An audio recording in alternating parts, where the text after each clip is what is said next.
Good morning, everyone. Welcome back to yet a new episode of Marketing Blueprint. Today, I promised there would be some inspiration, so I got the best guest you could hope for. We're going to be talking with one of the world top CMOs of the past few decades. Jaya, welcome to Marketing Blueprint. How are you doing today? Very good. It's beautiful, sunny California. Yeah, well, it's not quite, not quite the same where I am right now, but lucky you are. Um, welcome to Marketing Blueprint. As I was telling you just before we started the recording, I usually start with a brief overview of my guest's background, and I'm going to do that today. But there are a few gaps that you'll have to help me fill and identify in the next few minutes if you're good with that. Sure. I was actually doing meditation as the simplest answer. Perfect. If meditation is a secret to get your career, I think everyone is going to start meditating seriously from now. Um, you were you started your career in India. You worked for Kraft. You moved to Canada. You worked for P&G. But really, your career, as we can see it online, as we can find information, really started when you became CMO of PepsiCo for about 5 years. And you could think that CMO of PepsiCo is kind of the ceiling, but absolutely not. You managed to get few more roles within PepsiCo as ending as a president of Global Nutrition Group. You moved to Singapore for a while because India, US, Canada was not enough. You became president and GM at Mondelez International, then back to the It's US, craft. where, That's a craft company. Yes. oh, that's part of Kraft. And at that point, you decided to change industry entirely and then became CMO and Chief Innovation Officer, sorry, at the Capital Group in the financial industry. After that, you moved to Ring Central for a while, moving into the B2B SaaS business as global CMO again, and then became Chief Digital and Experiences Officer at 𝗪𝗶𝗹𝗹, another industry again, focusing this time on home and healthcare before retiring last year. Is that accurate? Can you tell us a Yeah, little bit about the? I think you flipped a little bit. I started with Procter and Gamble in India, and then moved to Canada, and I started with Kraft, and then it was really Kraft and Pepsi for almost a decade and a half before I went back to Singapore in Kraft to run Southeast Asia. There's about 10 or 12 countries there, and then came back to the US in Capital Group. That's it. So one first question, because you've been, I mean, except for Europe, you've been pretty much everywhere in the world. You have India, you have US, you have Canada, you have Singapore, back to the US. I know you happen to have a wife and children. How was it moving around from one country to the other? Um, Yeah, I mean, I'm blessed. Maybe it's the benefit of an arranged marriage or whatever, but my wife was very, very supportive. We had only one son. I think the toughest part of that journey was when we were in Singapore. My son had just joined college in Cornell, and it's kind of difficult to not be around and come for Thanksgiving and stuff like that, which is why, to be candid, I moved back to Capital Group because I wanted to do. I didn't want to miss his entire photo. He was doing an integrated engineering program and masters, and I didn't want to miss 6 years. So I did slightly change at that point. with that, so you moved because of your career. Do you feel like it Personal, yeah. was it like a must? Meaning, do you think you would have had the same career if you had stayed in India or if you had stayed in the US or Yeah, stayed in I mean, Canada? technically, if you want to go to the CEO route, you got to finish a couple of stints in present. So this job, which I was doing in Singapore, managed 12 countries in Southeast Asia. That is a portfolio of countries that you have to manage. You got to manage something large in scale in the United States, which was in PepsiCo, where I was the GM of both Quaker Foods and the president of Quaker Foods and the president of Global Nutrition Group. So that between the two, you kind of get a big North American experience, a big international portfolio of countries experience that suits you for becoming a CEO. So that's the logical path you would go from there. So if I try to summarize what you're saying here is you don't necessarily need to travel, but you need to get the experiences. And very often it might mean traveling, but whatever the way, you need to get these various experiences where you prove that you can get a bigger portfolio, a bigger team, a bigger revenue, a bigger whatever it is I mean, to show I your one worth. of my why one of my mentors, she explained it very elegantly, and she said you got to do all these three things in 15 years of a marketing career. Number one, change the category. Number two, change the geography. And number three, change the accountability. So if you think of those three, changing geography, for me it was Canada to US, India to Middle East, and so on. Second was changing category from foods to non-foods, and within foods, beverage to snacks. That's category. And the third one is of accountability, being a vice president of what I would call brand P&Ls to vice president of enterprise P&Ls, which is a horizontal versus vertical responsibility. And so if you can manage to get two of the three, even if you don't get all three, I think that's the simplest way to think about it. So, in your career, I've been able to witness your leadership style for a short while. Unfortunately, I wish it would have been longer. But what I've been able to see is that it looks like your strategy is to build a strong core team around you. You communicate abundantly with them. You listen to their feedback. You make collective decision and all of that, and then you impose a direction when it's needed, and we're going nowhere as a team. Um, but you have that human touch in the way you manage people, and you tend to communicate a lot, which is not something we see very often, unfortunately, in leadership. Is that a good picture of your leadership style? Is it, and if it is it something that you've developed over the years, or is it you've grown up this way because this is the example that was set for you? How do you get to the leadership style you have today? No, I was just lucky, sheer luck. I was like the exact opposite. In other words, I was a heat seeking missile. What's my next role? What do I need to do to get to the next promotion? And this was prior to PepsiCo. So this was when I was the vice president of a portfolio of brands in PepsiCo. So Indra Nooyi, who was the CEO then, said, "Hey, there is a conference in Vancouver. It was called Connecting for Change. It was done by the Dalai Lama and some Nobel laureates." And I was like, what the heck would I go to something like that for? And she said, "You are going and you're going to spend 5 days and you're going to remain invested in that." And I think it has been the most blessed change I went through. Because what happened there is I happened to actually meet Dalai Lama. It has nothing to do with religion. In fact, Jeff Bezos was there. We had Nelson Mandela. We had some like really eminent leaders. So I asked Dalai Lama, so tell me a little bit about what does it take to become a good leader? So, he looked at me and said, "How many people work for you?" I said, "Direct 8." He said, "Do you know when they feel alive?" I said, "No." "Well, first question, you have to ask each person when they feel alive and tell them to describe it. And all you do is use the ratio of your mouth and ears in the way God intended, which is you keep your mouth shut and listen." And he said, "Write down the two gifts you see in each of your leaders and stick it on a wall. So now you have 16 gifts."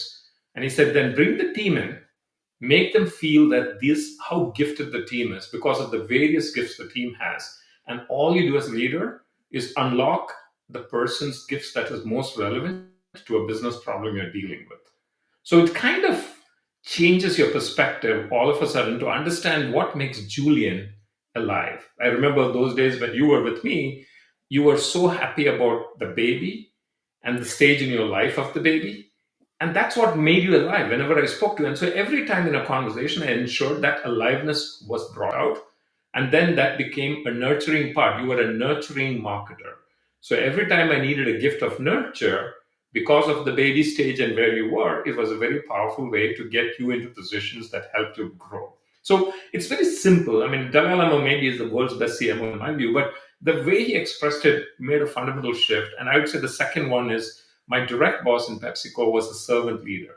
And I never understood what the heck a servant leader meant till he said, there is the one end of the leadership is dictatorship, the other end is silent leadership.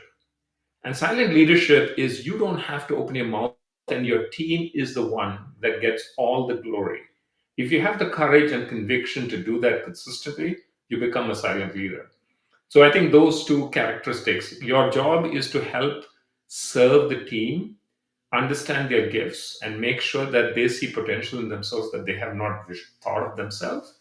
And if you can do that every day, whether you're frustrated or not, that's the characteristic I learned. Now, that made a big switch after that for me in my personal life.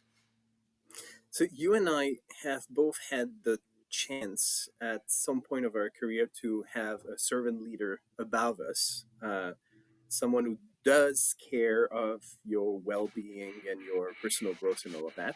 It's not always the case, though, right? You might have managers. I mean, depending on where you are, you always have someone above you anyway. That might be a manager, that might be a CEO, that might be your investors, that might just be your customers at some point. How important in your career do you think it is to evaluate the person you're going to be working for or working with? How much of your success depends on who is above you? I would change that question because I personally don't think you can change the cards that's dealt to you. The boss is the boss, and one can argue, I will evaluate and determine if this is the right boss, and you can leave if you don't think it's the right boss. But I personally don't think that's the best option. I think the best option is what can you almost have to, and it is amazing, even the toughest boss, I'm not going to name her, apparently hated by most people in my team, I was able to extract incredible relationships and value because I forced this following question. And this was typically in the first week of Joy, like working for her. I asked her, so tell me, what are the things you're going to teach me? And it's amazing, however mean or however tough or not a servant leader, a dictator, it's a question that forces them to think. And I force them and make them say it. I write it down, I repeat it to them and say, I'm going to evaluate myself on this report card that I have learned this from you. And it's amazing how they change because then they want to be successful in teaching you how to succeed. And even the toughest bosses, even the craziest CEOs have taught me so much because of that very simple exercise. I want to pause a second on what you just said. Because you just did something that I witnessed you doing in the past, and I just forgot about this, and I just forgot how powerful this is. I ask you a direct question with option A and option B, and you find a way to come with, here is option C you didn't think about, and I'm going to tell you why this is the best option. And I've seen you do this multiple times in the past, and I think that is an incredible skill where we tend to think in terms of black or white, but actually when you start opening your eyes and thinking there might be another color out there, you find other options that might be much better than option A and option B. Is it something you've had your entire career, or do you have a mentor teaching you that at some point, or how do you come up with this wisdom of yours? I think that was because of Irene Rosenfeld, who is the CEO of Kraft, and I happened to have her as my mentor. And she taught courage. And courage is not to always look at options A and B, but to think of the art of the possible and not constrain yourself with the state of feasible. Most options are on the state of feasibility, or A and B are feasible, more realistic, more possible. But if you get away from the state of feasible to the art of possible, all of a sudden you're not constrained. And it's amazing how much part of the world can be grown and innovated because of the art of possible. I mean, if forget the character of Elon Musk, but if Elon Musk said, I'm going to go to Mars, it's the art of possible. There is no state of feasibility in his plan. Or I'll have a car that is running on battery. It's an art of possible. And then he goes relentlessly behind it. And I think he operates at a far 10 times higher frequency than I would on that level. But I think the idea that you can create an art of a possible. And I'll give you a good example. I remember I was in PepsiCo. I was managing Doritos, Lays, and all the things that you should not eat, but you love to eat. Probably not in France because the French hate all that stuff. But the point I was getting to was Doritos was a teenage targeted brand that did not do well. It was declining.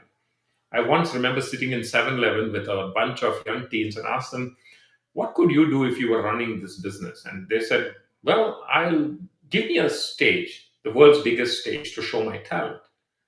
And the world's biggest stage in the United States is the Super Bowl. And I said, so what would I do if I give you the stage? They said, we'll create an ad that beats all the ads that spend 30 and $50 million for every episode. So we created the Doritos Create the Ad Challenge. And those days it was not, remember, Facebook was just there. It was not like there's nothing social. But this was the first social experiment we did. And we said we'll give $1 million to the person whose ad gets to the top 10 in the USA ad meter. And it costed me $4 because we insured the 1 million and the insurance company said there's no chance. And so We got it for $10,000, the insurance, and we paid out the million. But to me, if I didn't think of the art, and that's supposedly a CMO risky move. I was just a new CMO. They said, man, you don't want to risk your career in PepsiCo when you're beating Pepsi and Gatorade and all those companies, brands. But I think you've got to have the courage of your conviction and be the art of possible, is what I think you've talked it on. You just talked about a mentor of yours. There is one sentence that I've heard you say over and over again that's still with me today, and that I feel is probably the one of the keys to career advancement. And I think that phrase is coming from one of your mentors, actually. You've been telling over and over again, don't predict the rain, build an arch. Can you explain the story behind it? Explain what you mean by that and why this is actually something that can help you grow your career pretty significantly? Yeah. Oh, again, it's the same mentor, Irene. So I remember, I had this habit of stating the problem in 100 beautiful ways and elegantly describing the problem. So one day she looked at this entire document. It was a 3-page Word document. She said, this is the most useless document ever. And believe me, I spent like, I think a week or some stuff, blood, sweat, and tears, writing the analysis of what's wrong. She said, I don't have, so what do you want me to do with this document? I said, well, it analyzes the problem. But she said, there's no solution in your analysis. And that's where she said, what do you think we pay you for as running the brand? In those days I was running, I think it was Kraft mac and cheese or something, the brand. She said, we pay you to run the P&L to solve the problem, not to elegantly state the problem. And that's when it pivoted for me. We spend too much time as in career explaining the problem, not explaining the possibility of a solution. So, and she told me in a very succinct way, as she always does, which is, don't predict rain, build an ark. If you're going to come and tell me there's going to be a lot of rain, come with an arc with it all the time. And so that was the beginning of the journey where I've been using it consistently. Otherwise, we tend to get depressed with solutioning the problem. Sorry, stating the problem 100 ways to Sunday.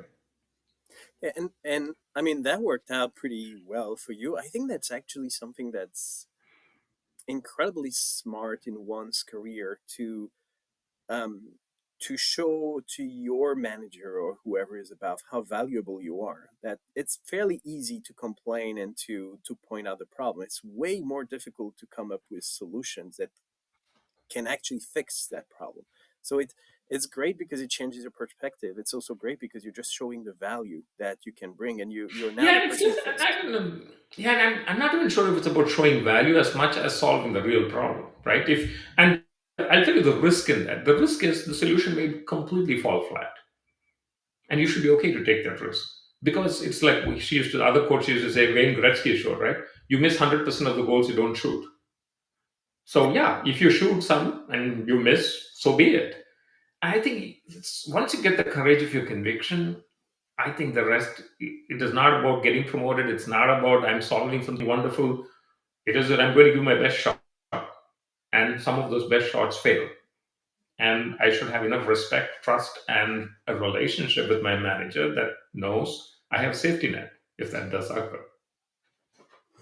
So how does one get into a CMO role? I mean, you've mentioned the 3 points that your manager at the time mentioned around geographic category and all of that. But concretely, how do you climb so high? Is it hard work? Is it your good network? Is it because you have fantastic interpersonal skills? Is it no fear of taking opportunities? Is it luck? Is it talent? What can we learn from your successful career if we wanted to get in your Yeah. shoes at some point? I mean, again, this is Indra Nui, one of the most, she's a very well-known CEO of PepsiCo. And one of a couple of things she taught. Lesson one, don't put CMO as the objective. It's an outcome. If you keep it as an objective, the odds are you're never going to get to that objective. So the question is, if it's an outcome, what activities would you do to get to that outcome? And I think it is really 3 elements of any role you take. First is the ability to learn. That job you do, you got to really put a learning agenda in place. It doesn't matter how dumb the job sounds. Guarantee there is something you can learn. So ability to learn in a role is super critical to get to an outcome of a CMO. Number 2, ability to impact. The role you create, you always have to keep increasing the impact of what you do. It's not about writing documents. The question is, does it help matter? And one of the biggest lessons in ability to impact is be where your consumer or your customer is. It doesn't matter. If you spend more time with your consumer or your customer, you're going to win because your ability to impact grows exponentially. So that's the second, ability to learn, ability to impact. And third is very important, ability to form networks. In every role, you got to decide what's the network I'm going to build. Networks of people you can trust, networks of mentors, networks of partners, that network. So if you can take those three things, ability to learn, ability to impact, and ability to network, and continuously increase all three, you will become a CMO. And in my case, I became the president. And now, so if you set it up as an objective, you never, I don't know, you get obsessed with that and then you never get there. It's almost an outcome versus an objective. So how about your network, moving from a P&G to Kraft to Bayard at some point to the Capital Group to RingCentral to all of that? I, I can't believe you were just on Indeed or Monster applying for jobs and hoping for the best. So how did your network help you get these roles? At which point in your career did you have a switch from I'm anyone applying for a role, sending my CV with a motivation letter and hoping for the best, to I actually get people looking out for my profile and trying to get me to these new companies? When did this happen, and how important was your network to get that movement? Yeah. I'd say for the first 20 years, I never applied for any job. All the jobs came to me. So that was an interesting, because I don't remember writing a resume till the last moment when they tell me, hey, we have an opportunity for you. A recruiter calls you and says, there's an opportunity. Do you want to consider it? And very often my response is, I don't have a resume yet. So I would say the first 15, 18 years of my career, I did not apply for any job. All the roles came to me. To be honest, I was in the same two companies. So I really didn't have the need to apply. The only time I started to apply was when I moved from consumer products to financial services. And Capital Group was looking for, and everybody warned me like, this is a $2.2 trillion asset management company. They don't know what marketing means. You're going to fail. They're not going to invest behind it. And all of that was incorrect. But what I spent a lot of time studying was the culture of the company. It's an incredible company, phenomenal culture. In private, nobody knows about the company. It's 2.2 trillion in asset management, and it's still private. But I think that's the one I had to rethink how to talk about. Why the heck does somebody who sells Pepsi or Lay's responsible for mutual funds and ETFs? Like, what's the connection? And so that's where I had to spend time rethinking about writing a resume. But otherwise, not really. So you've learned a lot from mentors. You mentioned earlier you have a kid, so now the kid is old enough that he may not need you on a daily basis to teach him things, and it sounds like he might actually be one of the first to go to Mars when Elon Musk is ready to make that shift happen. But in the early days, what did you teach? What were the learnings from your own career that you wanted to give your kid? And I know is nowhere near marketing, so you did not try to force your career onto him, but how did you try to inspire him to achieve the same success that you've got, but in his own field? Yeah, no, I think it's an excellent question. I think number one is with my wife, we kind of had a decision, and the decision was, do we both want to pursue an aggressive career? She was a journalist by profession, and a decision we took collectively is she's going to help us spend more time with the child while I spend more time ensuring the child can get all the opportunities they can. So that was right or wrong, I don't know. I'm not saying women should take that role traditionally or not traditionally, but it did help alleviate the stress of two people running on a career because it meant that she spent really good quality time with the child reading and teaching. The other thing which I did actively was I took him every time if I could get an opportunity to my workplace. Because rather than teach him anything, he just sat there and observed. I remember once in craft, he came and spent, it was probably 10 years old, and he spent the full time. The boss, Irene, she came and asked, so what did you learn, AJ? What does your dad do? He said, oh, he does nothing. He just sits and talks. so so that was the second. I think getting them to see who you are in your natural setting is amazingly powerful for the child because they learn things from that. So whenever I did a stage presentation or went for a talk, I took him along. He listened and he said, "You crack a lot of jokes, stupid jokes. I think they laugh because they have to laugh. I don't think your jokes are that funny." So, he begins to pick up those things. So that was number two. And number three, sent him to a place called the Human Performance Institute, which is a place where they teach you to write your purpose in life. If there's one thing I would do, is get your kid to write her purpose or his purpose in life as early as you can, because it's not about I want to become an engineer or a doctor. It's about what is the impact you want to have in the world. And having that clarity, when he was, I think, 15, I sent him to this place. They help you write it. And he came back and said, "I'm very clear. I need to build things that's going to save humanity." That was his purpose. Surprisingly, after 8 years, he went and joined a medical tech firm. He does neural modulation, which is to change the stimulus in the brain to help Parkinson's and other neurological diseases. And he works in Boston Scientific, so there's nothing secretive about it. But you can see the impact of helping a child uncover what their true purpose should be. He wanted that, and it's nothing to do with marketing or any of the other aspects. So that's kind of the things. I don't know. I stumbled on it. I don't know if that's the right path, but that's what I've done. I have a couple more questions. The time is running, so I'll start with this one. I mentioned at the beginning that you recently retired from your many roles in many industry, and what it seems you've done, if I understand the situation correctly, is when you left your last business, you actually passed on the torch to someone who's been working with you for, I believe, over a decade. So you knew each other for a very long time through multiple companies. So there was that element of trust. And I think you probably know him better than you know your wife at some point because you've worked together day in, day out. Um, how important is it to build this kind of, it's more than just networking at this point. It's really building relationship with your coworkers to know who you want to bring with you to your next company, who you can trust so that things are going to happen. How important is it when you start climbing that ladder to look both up and down, up for someone who's going to bring you to their next move, and down for someone you can bring with you when you're going to need to build that strong team? Did this happen naturally? Is it important? Was it on purpose? How did you come to that? I mean, every role you sit back and say, it's back to you said, I think, very upfront in the conversation, you said, surround yourself with people who can replace you.